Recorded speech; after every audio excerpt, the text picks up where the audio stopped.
आइए बात करते हैं एंजल ब्रोकिंग के समित चौहान से। समित, स्वागत है आपका सीएनबीसी आवाज पर। बताइए इन लेवल्स पर क्या ट्रेड होना चाहिए निफ्टी पर? गुड आफ्टरनून जी। देखिए, लास्ट 2 महीने से हमने जो एक नेगेटिव स्टांस मार्केट पे रखा था, वो अभी प्राइस वाइज अगर हम देखें तो हमारे टारगेट्स ऑलरेडी मीट हो गए। 8150 के आसपास हम करेक्शन एक्सपेक्ट कर रहे थे, वो हो चुका है। तो बट ऐसा नहीं है कि यहाँ से हम इमीडिएटली एक वी शेप रिकवरी देखेंगे मार्केट में और न्यू हाइज इमीडिएटली मिलेंगे। तो उसके पहले हमें लग रहा है कि मार्केट एक ब्रॉड रेंज में रहेगा। 400-500 पॉइंट की एक रेंज हो सकती है, उसमें अभी टाइम वाइज करेक्शन होना काफ़ी इंपॉर्टेंट होगा। एक बेस बिल्डिंग प्रोसेस हम देख सकते हैं। अभी अगर हम देखें तो सपोर्ट के आसपास ट्रेड कर रहा है, तो और रेंज बाउंड अगर हम एक्सपेक्टेशन रख रहे हैं तो हमें यहाँ से एक पॉसिबिलिटी लग रही है कि बाउंस आने की। तो लास्ट 2 महीने में हमने एक भी बाय साइड पे एक पोजीशन नहीं ली थी, बट अभी वो हम लेना चाहेंगे क्योंकि 8,50 का काफ़ी स्ट्रॉन्ग सपोर्ट है। थोड़े बड़े स्टॉप लॉस टारगेट्स होंगे क्योंकि मार्केट में वोलेटिलिटी भी वैसे बढ़ चुकी है। तो 8,000 के स्टॉप लॉस से बाइंग की सलाह होगी। 8320 से लेके 8370 तक हम आने वाले 3 या 4 दिनों में एक शार्प बाउंस देख सकते हैं। ओके, एक बड़े बाउंस बैक की तैयारी है इतनी तेज गिरावट के बाद, और समित ले रहे हैं कॉन्ट्रा कॉल खरीदने की राय 8,000 के स्टॉप के साथ, ऊपर की तरफ 8,320 का लक्ष्य। और फिर ऐसे में समित निफ्टी के साथ बैंक निफ्टी भी खरीदेंगे? देखिए अनिल जी, लास्ट अगर 4-5 दिनों की बात करें तो बैंक निफ्टी ने क्लियरली आउट परफॉर्म किया था निफ्टी को। बट हमें अभी ऐसा लग रहा है कि निफ्टी के जो कंपोनेंट्स है उसमें बाउंस ज़्यादा आएगा as compare to banking stocks. But yes, Nifty में अगर यहाँ से बाउंस एक्सपेक्ट कर रहे हैं तो बैंक निफ्टी में भी ऑब्वियसली हम यहाँ से थोड़ा बाउंस अभी एक्सपेक्ट करेंगे।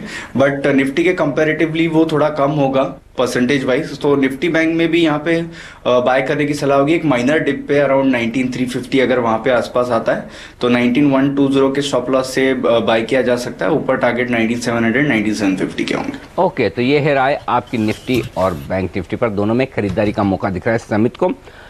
बैंक निफ्टी के लिए टारगेट है 19,750 का। चलिए समित से फिर बात करेंगे और उनके स्टॉक फ्यूचर्स भी पूछेंगे, साथ ही बाकी एक्सपर्ट्स भी हमारे साथ जुड़ने वाले फोन लाइन पर, उनसे हम पूछेंगे कि निफ्टी को कैसे ट्रेड किया जाए। लेकिन उस वक्त की बड़ी खबर पर करते हैं फोकस, और वो है अक्टूबर महीने के WPI इन्फ्लेशन के आंकड़े 3.4% पर आए हैं। हमारे साथ आनंद राठी सिक्योरिटीज के चीफ इकोनॉमिस्ट सुजान हाजरा कार्यक्रम में शामिल हो रहे हैं। सुजान, स्वागत है आपका CNBC आवाज पर। बताएं सर, क्या वजह है आपको लगता है कि होलसेल प्राइस इंडेक्स पर महंगाई दर में गिरावट आई, जबकि अंदाजा तो थोड़ा बढ़त का था? एक्चुअली हम लोगों को लग रहा था कि यहाँ से थोड़ा सा गिरावट आ सकता है। बेसिकली आप अगर देखेंगे जो फूड इन्फ्लेशन का जो कंपोनेंट है वो काफ़ी बेनाइन रह चुका है। और हम लोगों को लग रहा था जो बेस का भी जो आप अगर देखेंगे, ऑब्वियसली इस टाइम लास्ट ईयर वो नेगेटिव था, but having said that relative basis में बेस में भी हम लोगों को लग रहा था कि शायद उतना ये ऊपर नहीं जाएगा, थोड़ा नीचे ही आएगा। ओके, तो अब आगे के लिए संकेत क्या मिल रहे हैं सुजान? देखिए हम लोगों को लगता है जो फूड प्राइस जो ऑब्वियसली WPI में उतना वेटेज नहीं है जितना CPI में है, मगर आप अगर सीजनल ट्रेंड देखेंगे नवंबर से लेके फरवरी तक फूड प्राइसेस, मैं इन्फ्लेशन नहीं बोल रहा हूँ, फूड जो इंडेक्स है ये जनरली गिरता है। तो अगर ये और इस साल सच मानसून अच्छा हुआ है, उस वजह से वहाँ से फूड प्राइस गिरना चाहिए। मगर एट द सेम टाइम अगर आप देखेंगे जो मैन्युफैक्चरिंग प्राइस जो डिफ्लेशन में था इतना दिन, अभी जो थोड़ा इन्फ्लेशन में आ रहा है, सो वहाँ से थोड़ा सा प्रेशर आ सकते हैं। ऑल्सो फ्यूल प्राइसेस आप देखे हैं रिसेंट टाइम्स में काफ़ी उसका अपवर्ड रिविजन हुआ है, उसका भी थोड़ा बहुत इम्पैक्ट आएगा। लगभग हम लोगों को जो लगता है कि CPI तो डेफिनेटली ट्रेंडिंग डाउनवर्ड्स होगा, WPI शायद इसी स्तर पे और थोड़ा सा इसका ऊपर रहेगा। ओके, शुक्रिया आपका हमारे लिए वक्त निकालने के लिए, इन आंकड़ों पर विस्तार से राय देने के लिए। तो ये थे सुजान हाजरा बताते हुए इन आंकड़ों पर अपनी राय। आगे बढ़ते हैं, लेते हैं राय हमारे एक्सपर्ट से निफ्टी पर। Nishant Jain trades with broking के डायरेक्टर हैं, फोन लाइन पर इस वक्त हमारे साथ जयपुर से। बताएं निशांत, खरीदेंगे आप निफ्टी? जी हाँ जी, मेरे हिसाब से 3-4 दिन का काफी पैनिक हो चुका है और कहीं ना कहीं रिस्क लेके वेंचर आउट करना चाहिए लेने के लिए। मेरे हिसाब से करंट लेवल्स में निफ्टी बाई किया जा सकता है। टारगेट 1 से 2 दिन के लिए 8230 का रहेगा और स्टॉप लॉस 8120 का। और ये सारे लेवल्स स्पॉट के हैं या फ्यूचर के? जी हाँ, स्पॉट लेवल। स्पॉट लेवल से तो निफ्टी खरीदना चाहते हैं निशांत, 8,120 स्टॉप लॉस होगा। आज के लोज के आसपास और 8,230 का टारगेट बनाकर चले आप खरीदारी के तौर पर। अच्छा निशान बताएं फिर स्टॉक कौन सा चुना है आपने? स्टॉक मेरे हिसाब से आईटी सेक्टर लीड करनी चाहिए रिकवरी के लिए, और आईटी में से ही विप्रो का स्टॉक मैंने चुना है। इसे 1 से 2 दिन के टारगेट 460 के लिए लिया जा सकता है और स्टॉप लॉस 443 का रहेगा। ओके, आईटी में खरीदारी करें और इन्फोसिस है टॉपिक 950 का लक्ष्य। प्रकाश गाबा .com के प्रकाश गाबा हमारे साथ हैं, पूछते हैं उनकी राय निफ्टी पर। बताएं प्रकाश, क्या कह रहे हैं चार्ट्स? चार्ट्स में अब भी वीकनेस है अनिल जी। जो आज का जो लो था निफ्टी फ्यूचर्स में वो आज टारगेट अचीव हो चुका, लेकिन इसका मतलब ये नहीं कि स्ट्रेंथ है। रैलीज मिल सकती है लेकिन एक शॉर्टिंग अपॉर्चुनिटीज है। लोअर लेवल्स में निफ्टी पर 8130 है, वहां अगर बाइंग किसी को करनी है या शॉर्ट कवरिंग करनी है हो सकता है आज या कल तक वहां पर एक शायद शॉर्ट कवरिंग हो सकती है, लेकिन फिलहाल वीक नजर आ रहा है। 8130 एक टारगेट है, स्टॉप होना चाहिए 8190 का। Okay, interesting.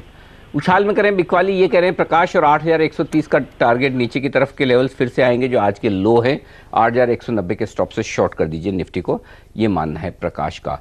आइए जेकेडी व्यू, एक मिनट प्रकाश आपसे मैं सोच रहा हूँ स्टॉक भी फिर यही बात कर ली जाए। बताइए कौन सा स्टॉक शॉर्ट या लॉन्ग करेंगे फिर आप? शॉर्ट करेंगे एक्सिस बैंक, यहाँ पर वीकनेस नजर आ रही है। Target on the down side 490 के हैं और स्टॉप होना चाहिए 502 का। चलिए, तो ये है प्रकाश की शॉर्ट साइड पर एक्सिस बैंक शॉर्ट करने की और निफ्टी शॉर्ट करने की। दोषी साहब है हमारे साथ jkdviewpoint.com के, और दोषी साहब को पूछा जाए उनकी राय इस वक्त पहले निफ्टी पर। बताएं दोषी साहब।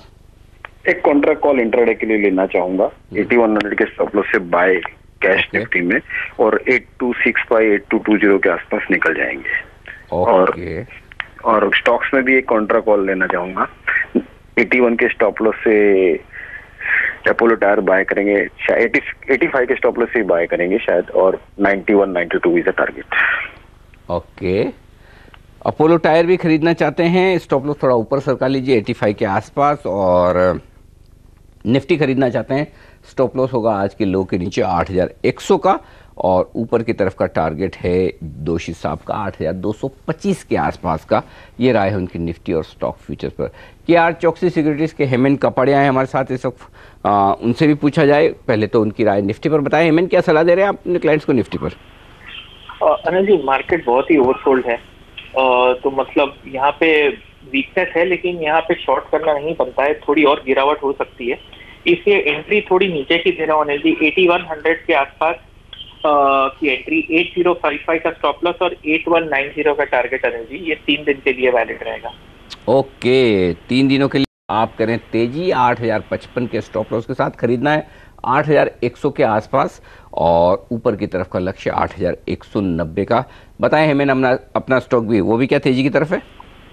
Yes Anil ji, I think ये विक्स को लेकर सब टेंशन है, निफ्टी रिलेटिवली लाइट है, तो मेरा थोड़ा व्यू यहाँ से तो मार्केट के लिए बाउंस की तरफ है।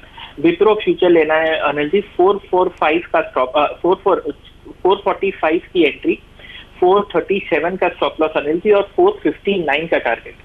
ओके, तो ये है राय इस वक्त आपके लिए विप्रो में खरीदारी की। 445 पर एंटर करें, 438 का स्टॉप लॉस, 459 का लक्ष्य।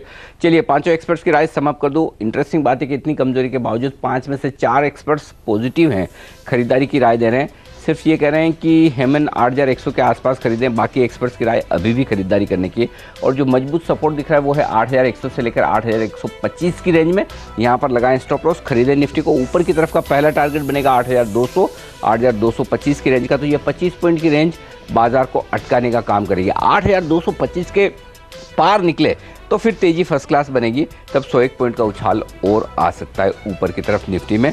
तो 8,225 8,325 ऊपर के लक्ष्य हो सकते हैं, नीचे की तरफ 8,100 8,125 ये है बड़ा सपोर्ट। ये राय हमारे पांचों एक्सपर्ट्स की। समित चौहान हमारे साथ है, ले लें उनकी बेहतरीन पिक। समित ने खरीदारी की राय दी निफ्टी में, बैंक निफ्टी में, और स्टॉक्स भी उन्होंने तेजी की तरफ चुने। सबसे ऊपर मारुति। बताएं समित।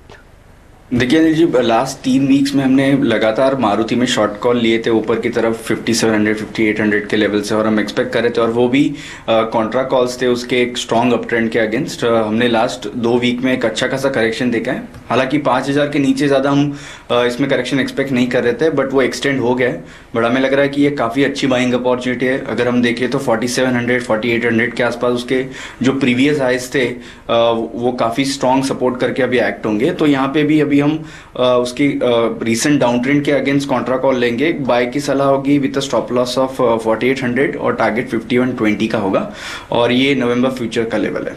ओके, तो ये है राय आपके लिए खरीदारी करने की मारुति के स्टॉक में, जो है आज 4.5% कमजोर, लेने का भाव आ रहा है नजदीक।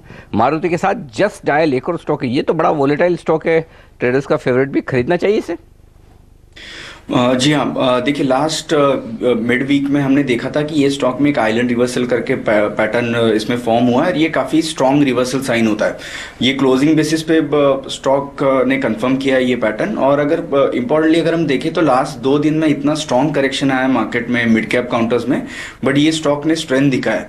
सो क्लियरली हमें लग रहा है कि ये स्टॉक आउट परफॉर्म कर सकता है। इसमें 395 के हमारे इमीडिएट टारगेट होंगे, बट ये एक्सटेंड हो सकते हैं 400 के ऊपर भी, और स्टॉप लॉस 366 का होगा। ओके, तो ये है राय इस वक्त आपके लिए खरीदारी की जस्ट डायल में। और आईटी तो तमाम शेयर मजबूत है ही, और इन्फोसिस विप्रो खरीदारी करने की राय 2 एक्सपर्ट्स ने दी। आपने पसंद किया है टीसीएस को, बताएं इसके टारगेट्स। जी हाँ, काफ़ी ज़्यादा ओवरसोल्ड दिख रहा है आईटी काउंटर्स, और अभी हमें लग रहा है कि at least for a time being ये स्टॉक्स में थोड़ा एक टाइम वाइज करेक्शन हो सकता है। और जितना स्ट्रॉन्ग प्राइस वाइज करेक्शन आया हुआ है तो उसका एक माइनर रिट्रेसमेंट तो यहाँ से पॉसिबल है। अगर टीसीएस की बात करें तो फेब 2016 के जो लोज थे उसके आसपास ही आज आया हुआ है, और वहाँ से रिकवरी हमने देखी है। तो हमें लग रहा है कि इसमें और एक बाउंस काफ़ी एक्सटेंड हो सकता है। 2245 के हमारे नियर टर्म टारगेट्स होंगे, और स्टॉप लॉस 2080 के आसपास प्लेस करना चाहिए। ओके, तो ये है राय आपके लिए इस वक्त टीसीएस में खरीदारी करने के लिहाज से। चलिए लेंगे एक छोटा सा ब्रेक, और इस ब्रेक के बाद जब हम लौटेंगे लेकर आएंगे आपके लिए ऑप्शंस की बेहतरीन रणनीति। बने रहिए हमारे साथ।